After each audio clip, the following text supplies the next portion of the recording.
श्री शिवाय नमस्तुभ्यम। हर हर महादेव। राधे राधे। कैसे हैं आप लोग? आशा करती हूँ आप सभी लोग अच्छे होंगे। तो आप लोगों को एकादशी की बहुत बहुत शुभकामनाएं। आज मैं इसी अवसर पर आप लोगों के सामने बहुत ही प्यारा मेरे राधा रानी का और कृष्ण भगवान का भजन लेकर आई हूँ। तो आप लोग शुरू से लेकर अंत तक ज़रूर सुने। यदि आप मेरे चैनल पर नए हो, चैनल को सब्सक्राइब करें और पसंद आए तो लाइक करना ना भूलें। तो चलिए शुरू करते हैं इस भजन को। राधे राधे।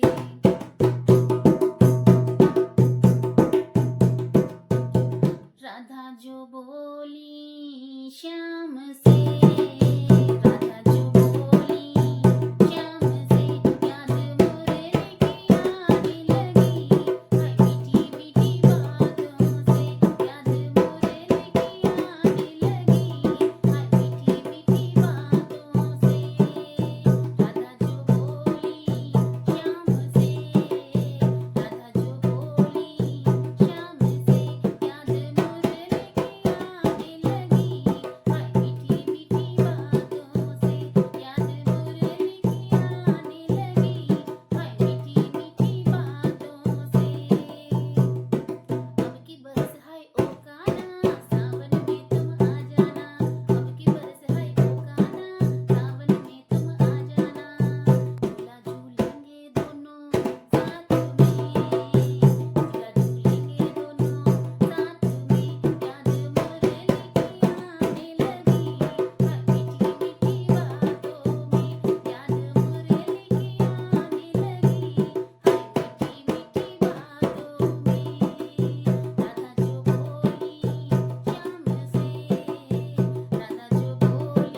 राधे राधे, हर हर महादेव।